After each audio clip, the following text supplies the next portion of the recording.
are in listen-only mode. Hey everybody, it is Harlan, and thank you so much for being here. Always like to check. Can you hear me? Can you see my screen? Is all good? Is everything right with the world?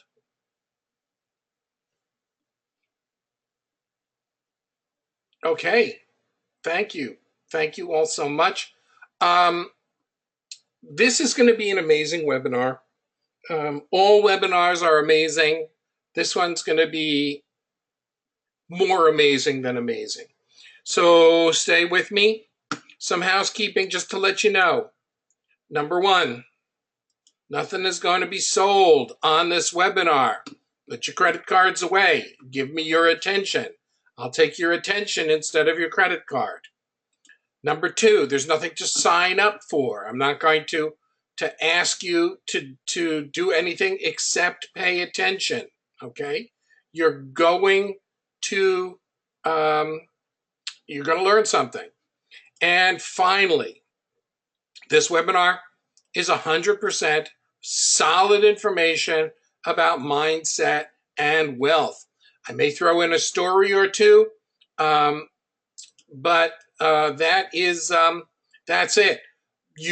If you do not pay attention, I might even sneak in something that you might learn. So that is my warning for you. If you're psyched and if you're ready, let's jump in right away. And I want to tell you that, one of the influential figures in many people's lives is the grandmother. And being Jewish, the background is the Jewish grandmother. And if you were to go up to this Jewish grandmother and say, how old are your children? The old Jewish joke is she would say, well, the doctor is 6 and the lawyer is 5. And the truth of the matter is that there was this focus on if you wanted to achieve success, you needed to be in one of those two professions. So growing up, it was the same way in my family. My mother knew that my older brother was going to be the doctor and the younger son was going to be the lawyer. And that's the way it was going to be. It was decided. So today, my brother is a doctor and I'm not a lawyer. I'm becoming a lawyer. I was supposed to become a lawyer, and then I heard about this lawsuit between Kodak and Polaroid. And Kodak and Polaroid were suing one another. They were suing one another over the rights to the instant film development technology. See, how many people here remember Polaroids? Either seeing one, maybe having one. Okay, so you're old folks like me, and you guys remember Polaroids. And for that matter, how many of you remember Kodak, right? Um, both Kodak and Polaroid are gone today. Okay, whatever they exist is a fraction of they once were. But there were people who dedicated their entire life. There were lawyers who dedicated their entire life to this lawsuit of Kodak versus Polaroid. And this lawsuit went on for more than 12 years. And there were teams of lawyers who went to work every single day for 12 years and filed papers. Kodak lawyers filed papers against Polaroid. Polaroid's people filed responses and then filed their own papers.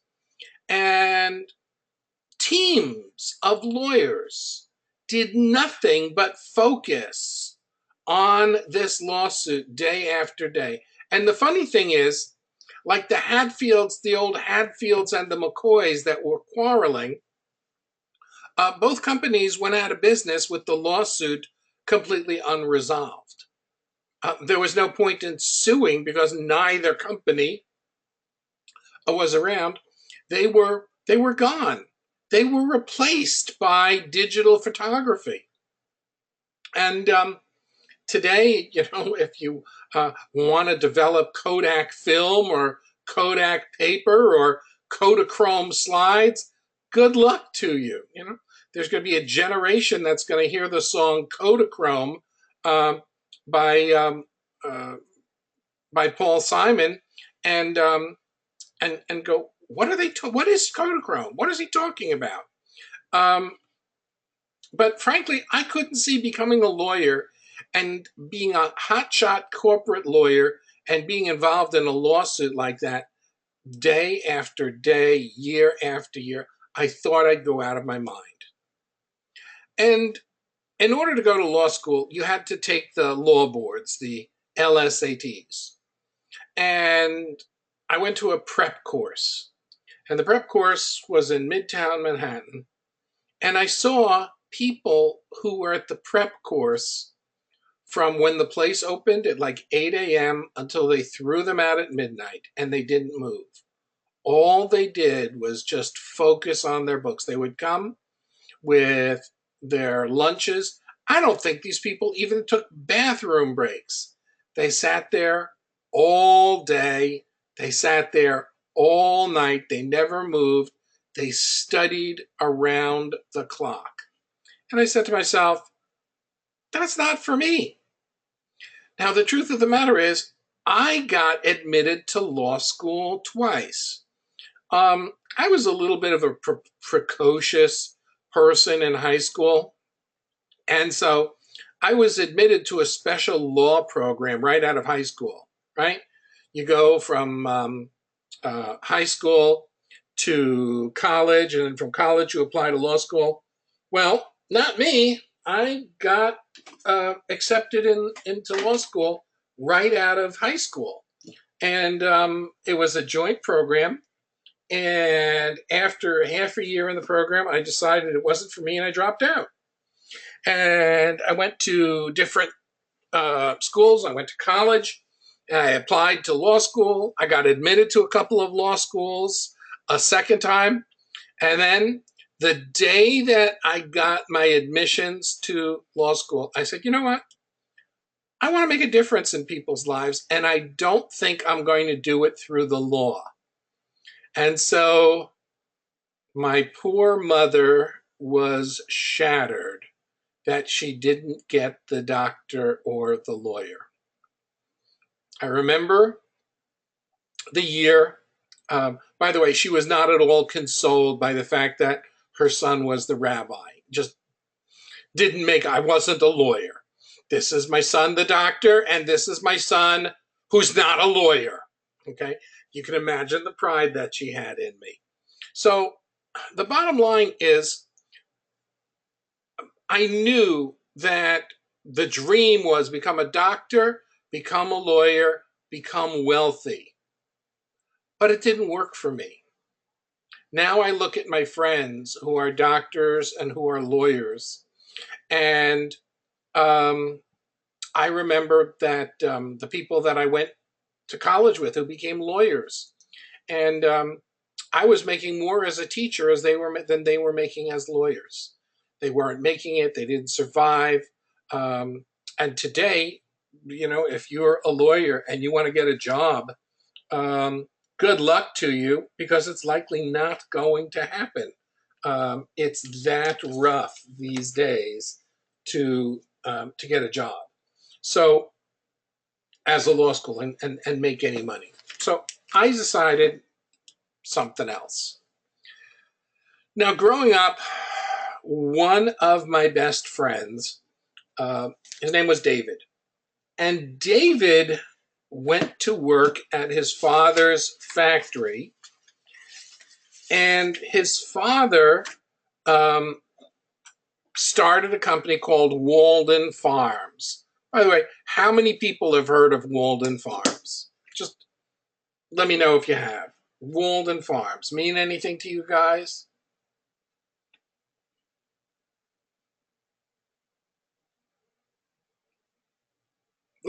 couple of yeses, mostly no's.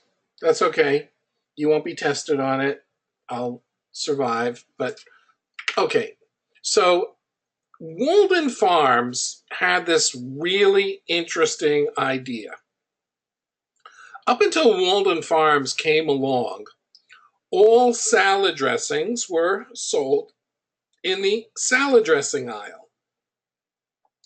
And David's father had the great idea, and that was, instead of selling salad dressing in the salad dressing aisle, what if we sold it where they sell salad? So people will see salad and then they'll reach up and do salad dressing. Well, you know, if you go into a supermarket today, it's the norm. You go into Whole Foods today shopping, it's the norm. But back then, it wasn't the norm. And quite frankly, no, it, it nobody heard of it. And so they had to fight for shelf space. Eventually, they won the fight, and there were certain supermarkets where Walden Farms was there. And people saw it, and it got bigger and bigger, and then other supermarkets let them on the shelves. And they kept manufacturing more flavors, more dressings, different size bottles, and most of their dressings were diet dressings, and they just anticipated the trends. I worked one summer in the factory in Linden, New Jersey, and just machines mixing up the dressings. My job was stacking boxes of salad dressing on pallets to go out, and then taping the pallets so that they wouldn't budge while they were being shipped. And I got to drive the forklift and load the pallets on the truck. That was a lot of fun. So what wasn't fun was cleaning the trucks when they came back with smashed stuff about, and there were all kinds of rules about cleaning stuff. So Walden Farms, they made all this money, and then along came a major company and said, we want to buy Walden Farms. And you know what? No one in my friend David's family ever had to work again, because they got paid so much for Walden Farms that there was just no reason for anyone ever to work. People want to buy assets. As I said last week, people pay multiples of value for an asset. Sometimes the multiples far exceed the value of the asset. And your number one goal is, how can I create an asset that will propel me all the way to wealth rather rapidly? And most people do not create assets. And we're going to be talking about this tonight. Remember, nothing to buy, nothing to sign up for, just your attention. And because people don't create assets, they struggle all their lives, and they trade time for dollars. Time for dollars. How many people here on the call are in a job where they trade time for dollars? Takes you a certain number of hours. Okay. And I'm getting, yep, I've been there, right here. That's me. Yes, that's what I do. Me. Okay. And trading time for dollars isn't the best way of doing things. So what kind of assets can I buy? Well, when sometimes things are really great, I can buy real estate. I can buy commercial real estate, and there are people who would rather have commercial. They say it's worth more, it appreciates faster. Tenants are going to pay more because of zoning. I can buy people's mortgages. They've already qualified. I can buy people's notes. I can get into private lending. People want to lend money to people because of the interest they get back. I can buy stocks and bonds. I can buy businesses, right? These are all the assets. There are many, many more assets. Okay. Um, there's only one problem. In real estate, sometimes the market goes down and there's a glut. A couple of years ago, I helped a guy secure. Actually, I think he's on the call. Is he here? I think I saw him register. And there he is. Hey, Mark, I'm talking about you. And in real estate, he secured a whole bunch of properties at a really good price. The only thing was that the development didn't exactly happen the way it thought. And he went from being pushed up a tax bracket and being really successful to losing it pretty quickly within a couple of years, because you never can tell what the market is going to do. And then there's commercial real estate. You get into commercial real estate and you got to get the place rented, okay? And remember, you're taking a loan to get the place built, and you've got to pay back the loan. And then, you manage to get tenants to come in there, and you got to lay out money to keep them happy. And then what happens when their business fails? I wasn't counting on that. You get into mortgages, and all of a sudden, look at the whole mortgage crisis that took over. People were buying mortgages because they thought it was a great business. They were making money, and then they forgot something. They were making so much money, they didn't vet the people real well. The people didn't pay. They were stuck. They couldn't get the people out of the homes. When they finally moved to get the people out of the homes, the people were so mad they trashed the homes. It wasn't a really good thing, and the country still hasn't recovered from it. Oh, but then I could buy notes. Wait a minute, people aren't going to pay them. I can lend money privately, but these are unsecured loans. And what happens if you lend an unsecured loan and the person doesn't pay you? What is your recourse? You don't have a recourse. You're in trouble. You could do stocks and bonds. Well, I don't know if you've invested in stocks and bonds in the past, and whether you're, an ace expert, making millions, whatever, but the market fluctuates. I don't know how many of you realize this, but everybody considers one of the smartest investors in the world Warren Buffett. Who knows what his nickname is? What do they call Warren Buffett? Who's going to be the first to know? What's his nickname?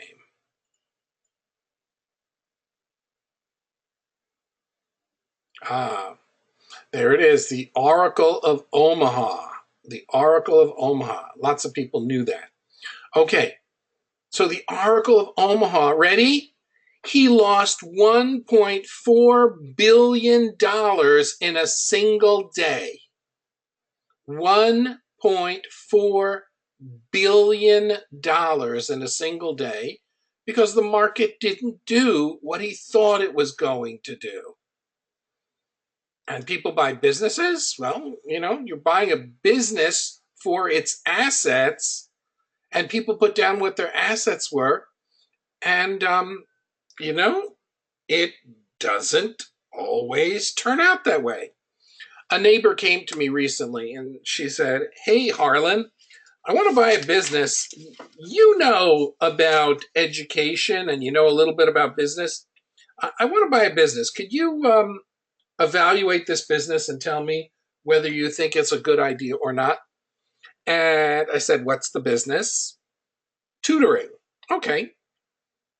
What's the income?" She said, "Well, here's the ad, and it says it's making this much money." And I think it said something like it was making $250,000 a year. And The person who came to me was a school teacher, and she was making maybe 50,000, 50, 55,000 a year. And so $250,000 a year, hey, she was going to retire. And I said, okay, $250,000. I said, is that gross or net? She said, what's the difference? I said, well, gross is what the business takes in. Net is what's left over after expenses. She said, I have no idea. I said, maybe you should get me the papers to look at for the business. So she said, okay, I will. And then as she was leaving the house, she turned around and she said, what papers? What do I ask for? So I wrote a list of things that I needed, and she took it to the person who was selling the business. And the woman looked at the papers and said, I don't know what any of these things are. So I get a text. The woman says she doesn't know what they are. And I said, tell her to go to her accountant. And, oh, yeah, my accountant.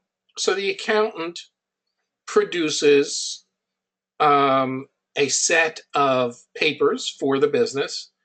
And I said, okay, these are the papers from the business 4 years ago. And 4 years ago, she is grossing $250,000, and she's taking home about $90,000 to $100,000. This is great, but this is 4 years ago. Tell her I need to see the newer years. Well, eventually, I got to see all of the years, and I spent an hour or so going through it, and it turned out that she was selling the business, or trying to sell the business, but she hadn't spent as much time on the business. She never tried marketing the business, and she was actually making, in the year that she was selling it, taking home closer to 30,000. How many people think there's a big difference between 250,000 and 30,000? Yeah, a big difference. So the bottom line was, I didn't have to say anything, but I told the person, don't buy the business. Uh, all right? Don't buy the business. Now, most investments, the business we talked about, involve risk. And of all of the businesses that I talked about here, every single one of them involve risk.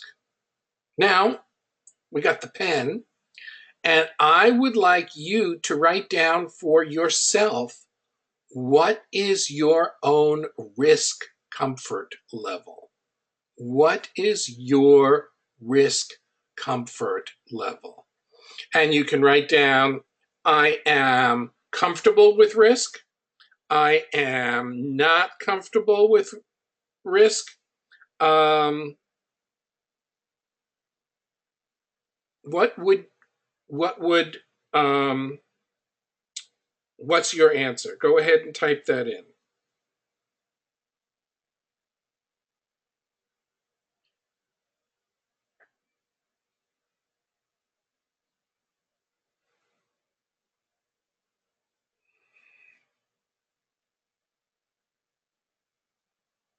Calculated risk. Comfortable, wife not comfortable. Good. Needs to be low risk with high return. Comfortable. Calculated risk is okay to a point. I'm fine with it. I'm comfortable. I'm pretty comfortable. Comfortable with risk. Love risk. Risk is okay. Lose the farm risk is a little iffy. Comfortable with some risk. Reasonable and calculated. Risk is my friend. Very comfortable with risk. I'm comfortable with some risk, medium.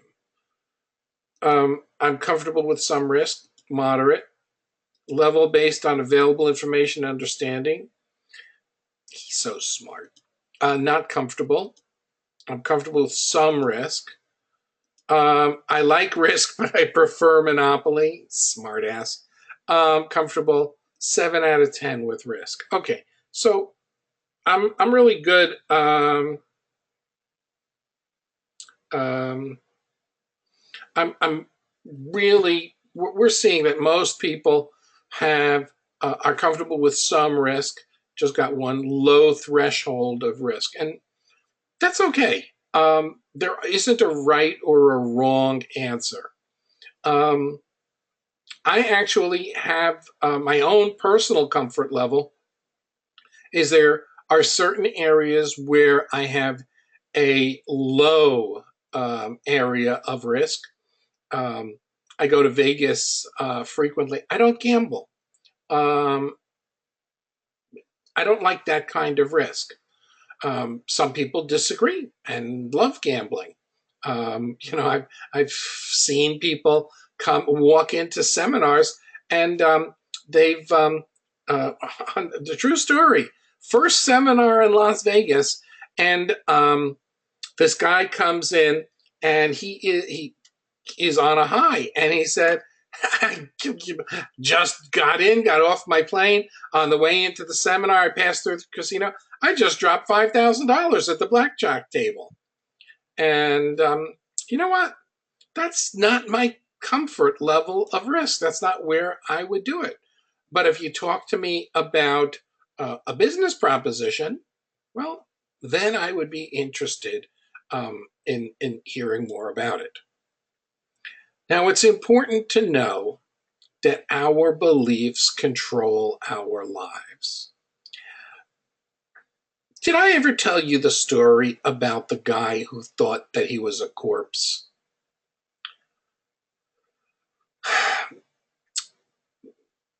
This psychiatrist gets a call one day, and in the on the phone is like, Doc, do you have any openings? Well, actually, I do, but who are you? What is this about? Can you tell me? What time is your opening? Well, I have an opening at 4, but I really need to know what this is. Okay, see you at 4. Bye. And they hung up the phone.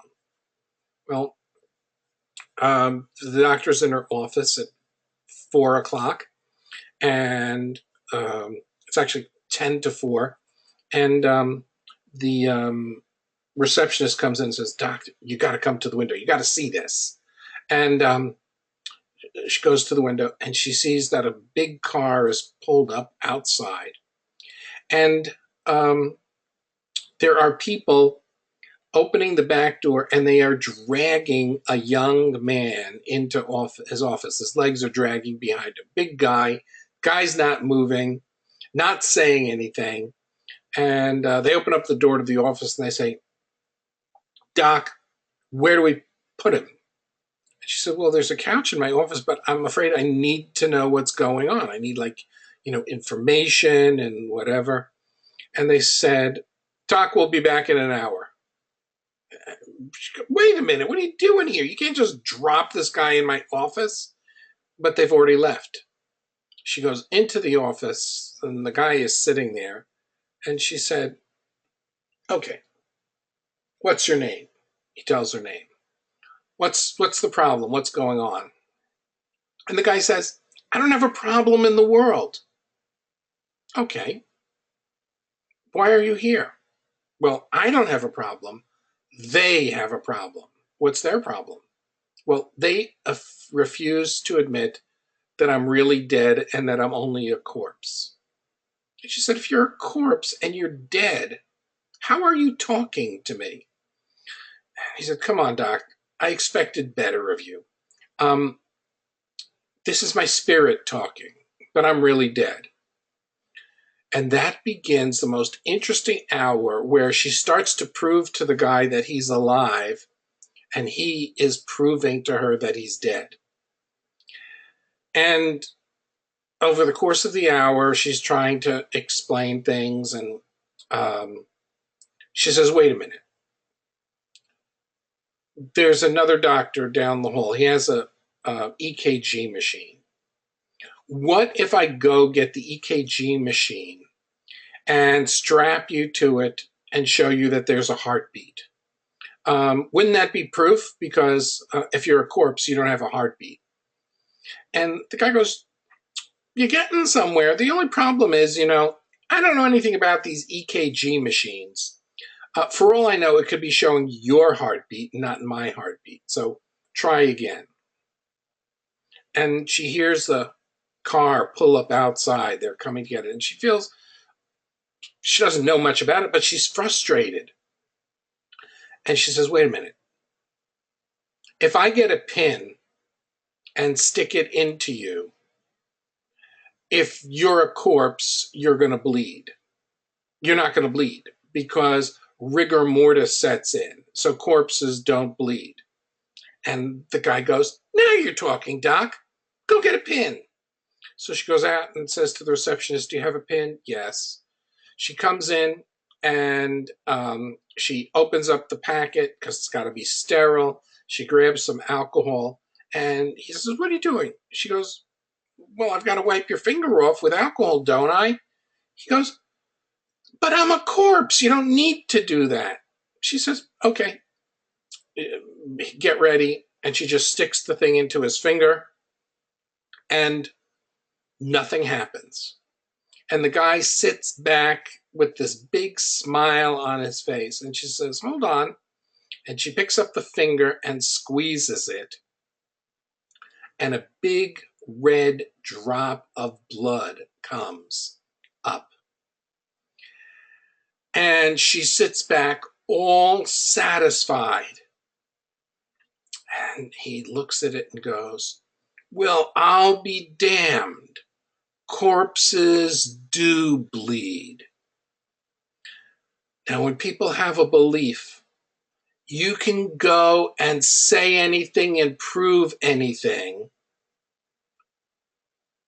But if it conflicts with a belief, it's really difficult to get people to change. So there are beliefs that keep people from wealth. That it's going to take a long time to become wealthy, that becoming wealthy is like winning the lottery. There's nothing I can do about it. It's either going to happen or not happen. Either you have a brilliant idea or you're screwed. It takes money to make money. Starting a business won't work for me. I don't have the business education to become rich. Something will go wrong. Something bad will happen to me if I'm successful. And the day never comes. You know, there's a slide from last week. You could become ill. You could get fired. You get laid off. Your job becomes obsolete. You could be a lawyer for Kodak and Polaroid. Your company has to stay profitable. The economy has to stay decent. Your banks have to stay strong. Your investments can't collapse. You're able to keep working. And people have, as their belief, set unconscious limits.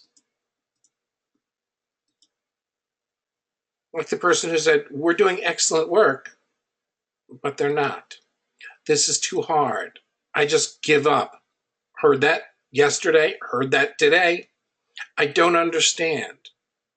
I'm just self-sabotaging my financial future. I don't deserve to earn more. I'm worrying too much about money, so I have to stop trying to make more money. It's not working. And ultimately, it's someone else's fault.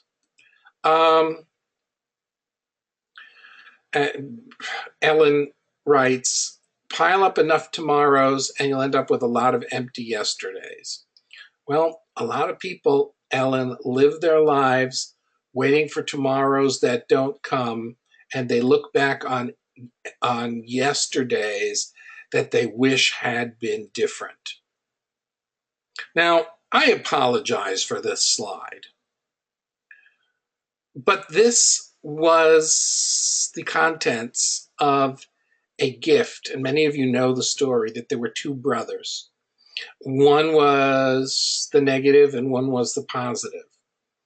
And it was Christmas time, and when the kids came down to the tree, there was a pile of presents for one of the kids.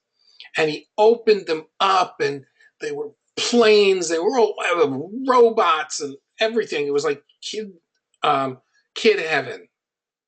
But within the first hour, he was complaining about every single present. He was miserable. And then there was the other present they gave to the other kid. And he opened it up, and inside there was a box of manure. And the kid ran out of the house, and the mother looked at the father and said, I can't believe you did that. I can't believe you did that. All because of some stupid experiment.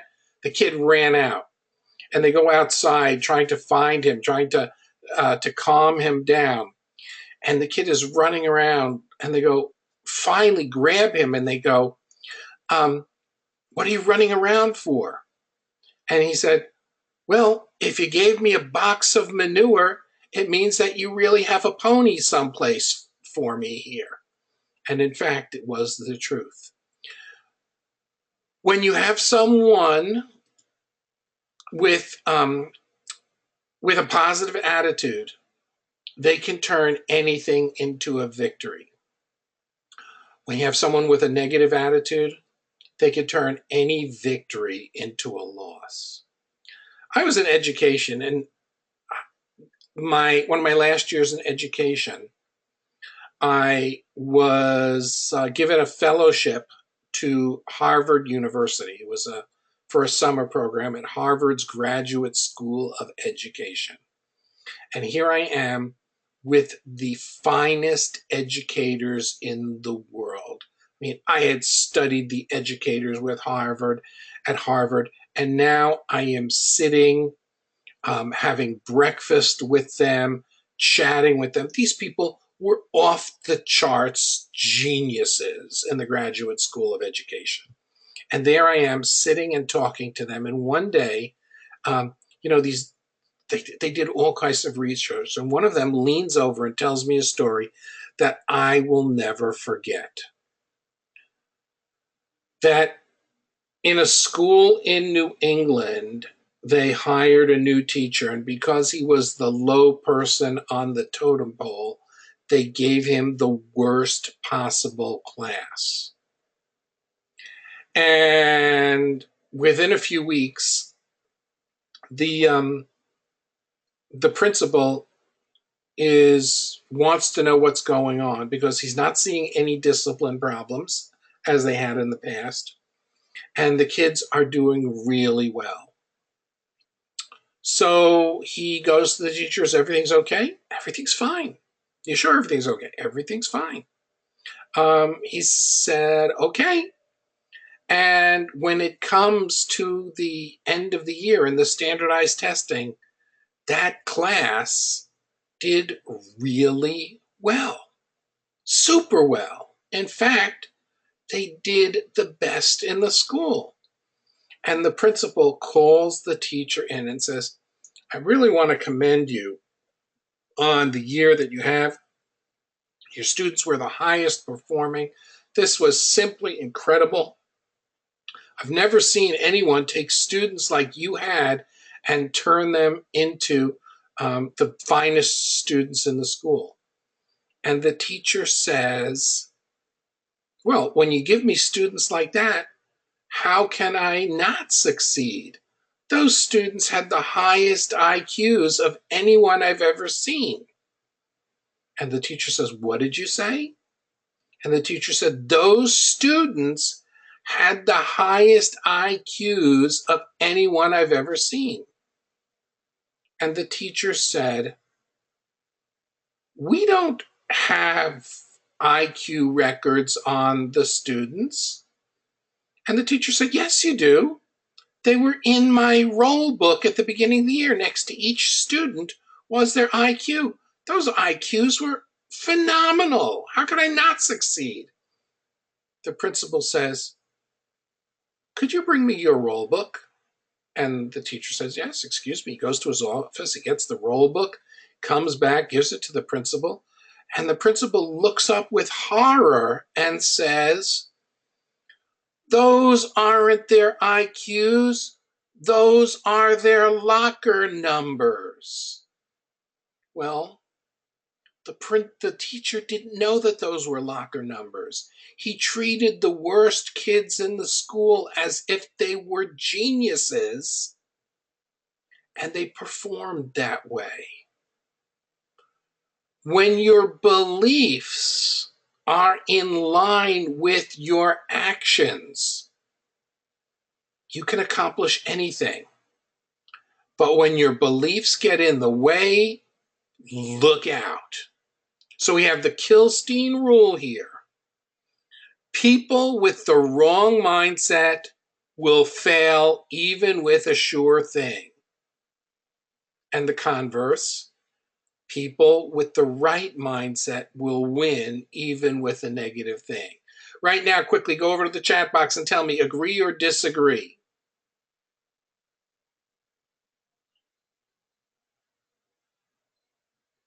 I'm just getting yeses and agrees, agree completely, agree spot on, totally agree, 100% agree big time. Agree, attitude is everything, agree.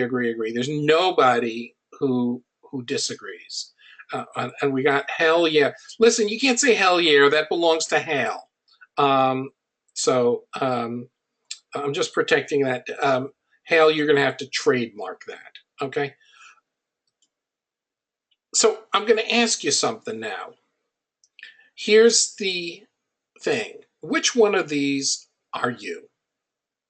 The dabbler, the obsessive, the hacker, or the master?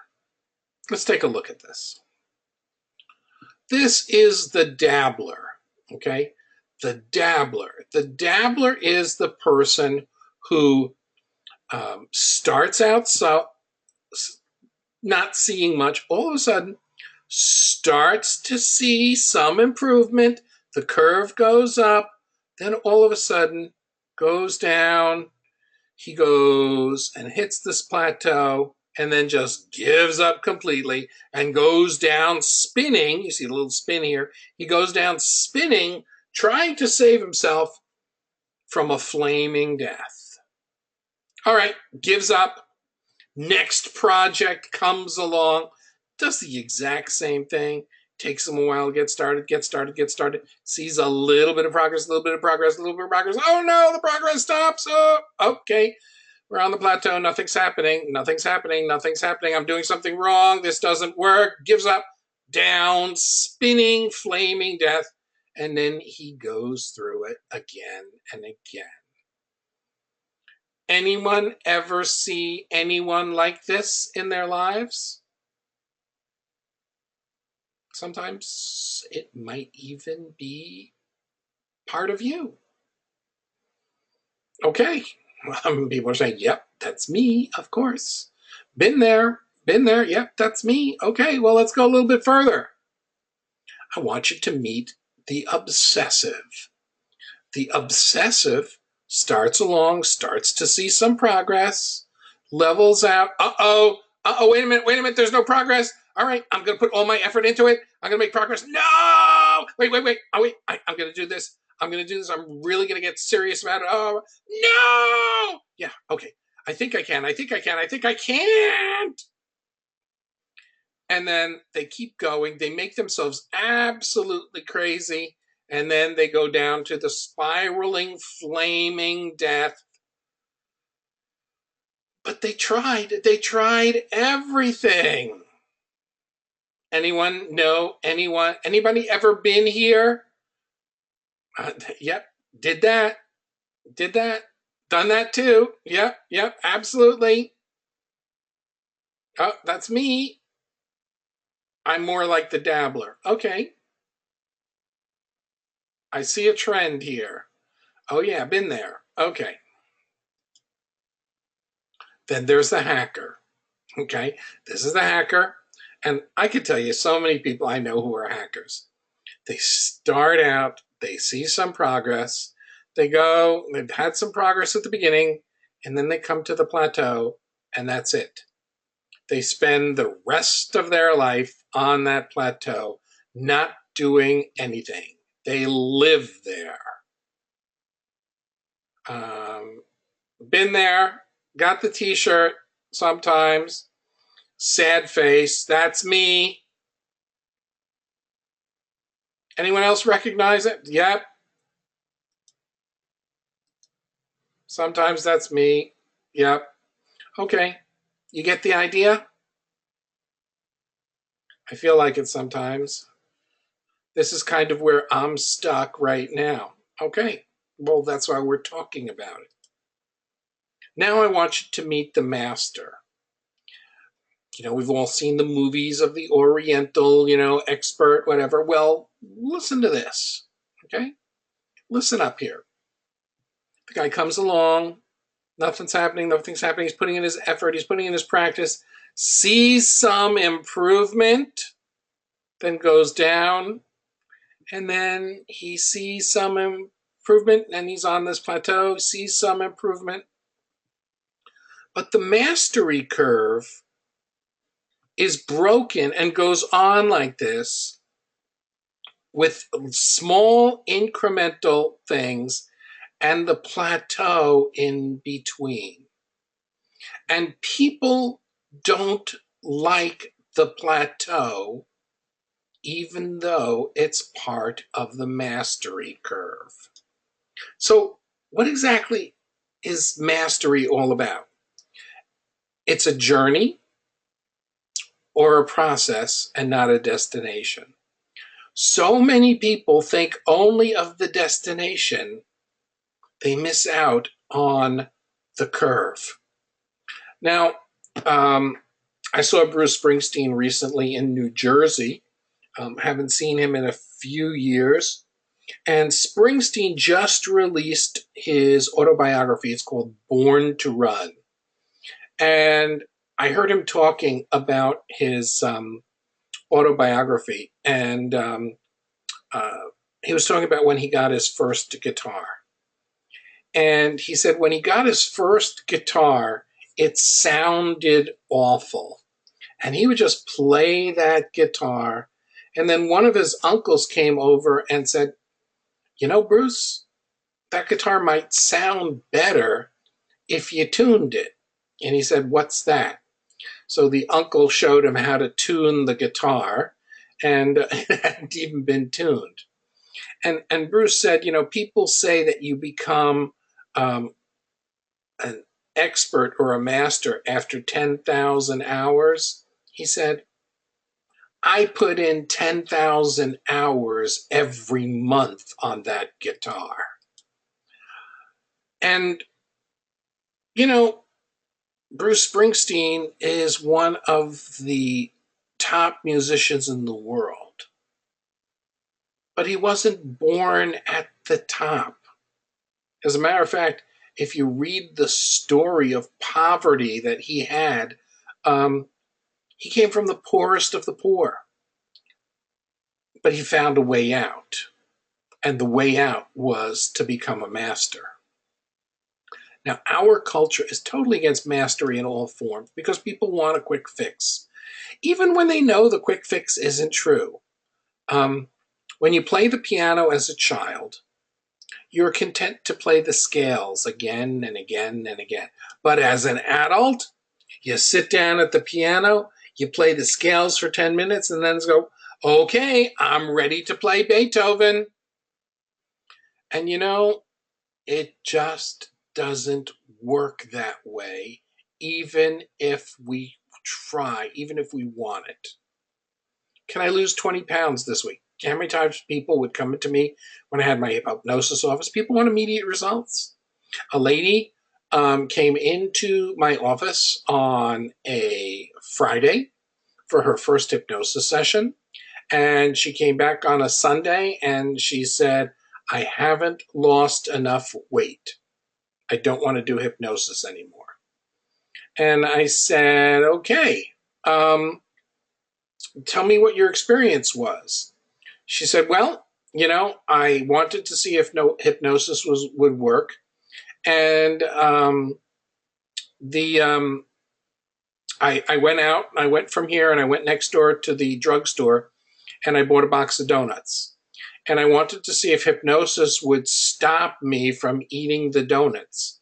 And I ate the whole box. So hypnosis doesn't work. And I said, where did you get the idea that hypnosis was going to stop you if you wanted to eat a box of donuts? And she said, well, then what good is it? And I told her she had a very good point and wished her well. People jump from diet to diet. I remember the day these two girls came in their 20s and they said, we lost 2 pounds last week on Weight Watchers, but this week we've only lost 1 pound and that isn't enough for us. We need to lose at least 20 pounds this week. Can you help us? And I sent them home because it's not realistic. People don't like sticking to a routine. They hate it. Health clubs know this secret. You know, when the health clubs sell memberships, they know people aren't coming back. You know, if everybody showed up at a health club who was a member there, they wouldn't be able to handle it. The truth is that people can actually lose weight with any diet, but they don't stick to it. And then the curse of personal change comes in. And that is, people do not want to stick to anything. And Hale writes very wisely, your types are why internet marketing hacks can market the skyrocket over and over again, because they know that people are going to fail. And frankly, I'm sick and tired of failure.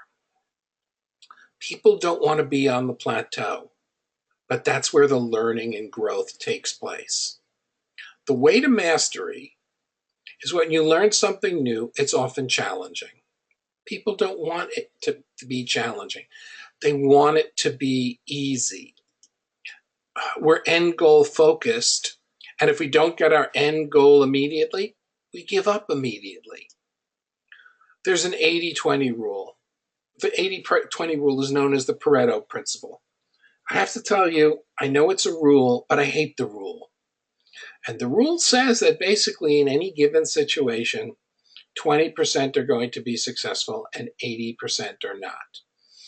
People have proven this over and over again. There's so many, it's the weirdest science. Out of 100 people, maybe 20 will get results. 80 won't. If a teacher came to me when I was a principal and said, I can reach 20% of the students in your class, but the other 80%, they will be clueless. You think I would have hired that? You think I would have hired that teacher? No, no way.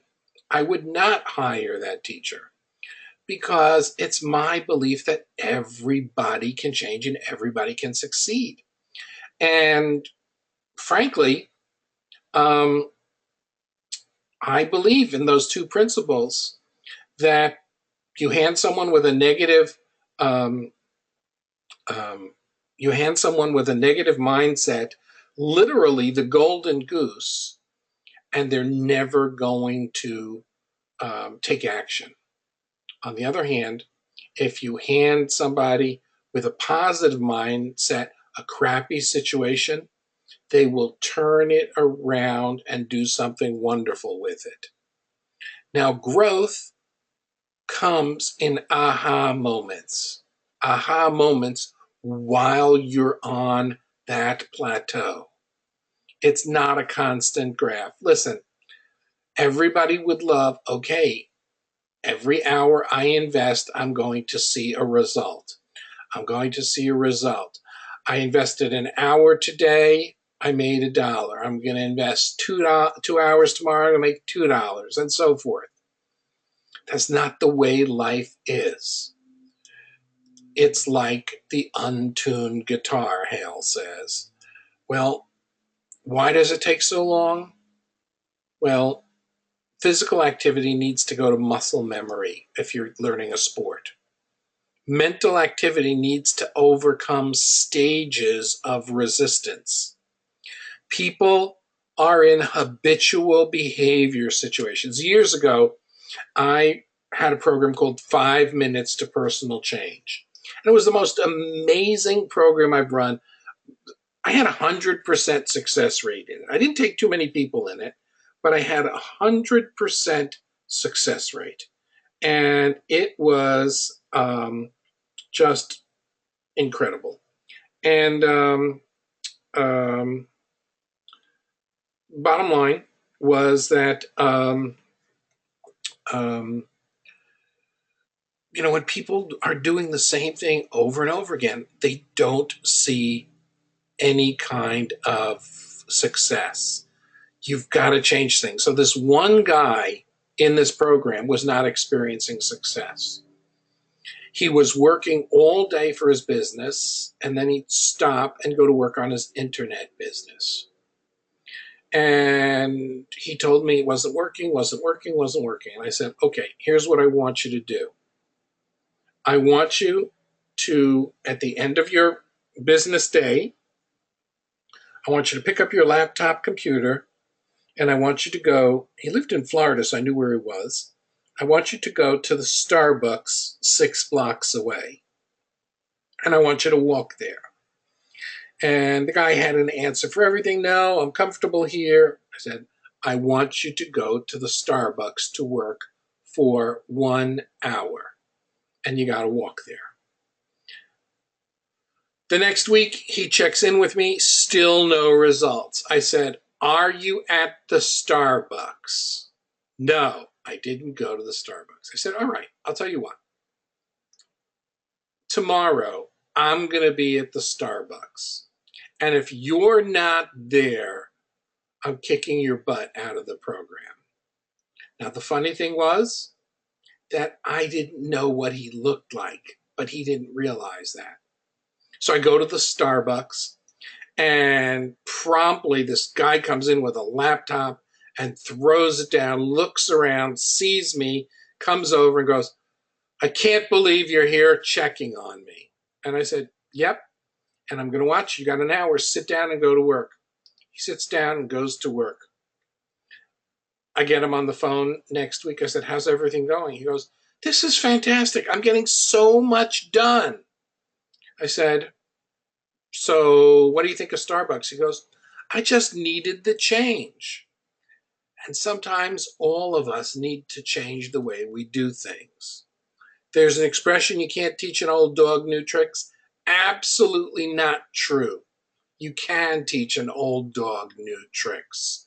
Lots of ways to do that. Lots of patience. There's nobody here on this webinar who qualifies as an old dog who can't learn something. You see, the master comes to love the practice themselves. The master loves like doing the karate for hours. The master loves practicing their backhand. The master loves taking a certain turn again and again. Mastery, Michael types in, equals patience. It requires patience with yourself. This is what people want.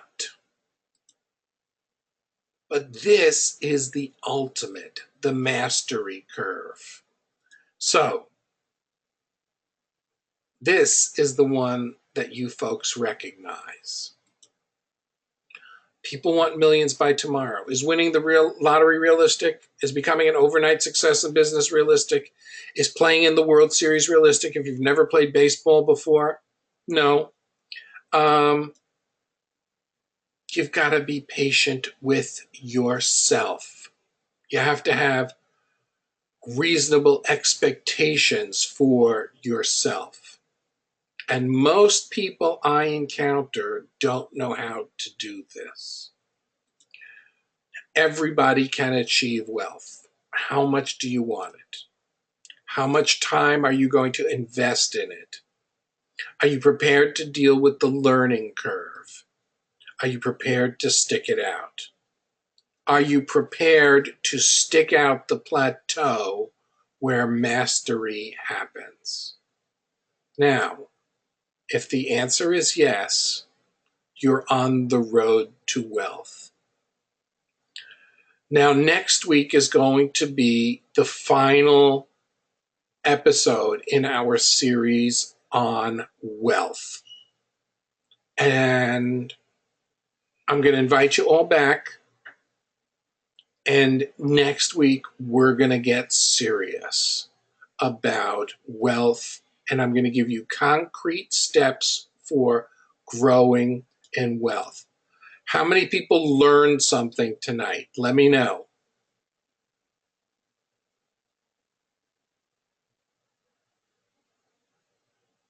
Okay. Fantastic. Getting all these yeses, yes, environment. Yes, as always, I did. You know I did. Yes, about myself, always do. Learned a lot.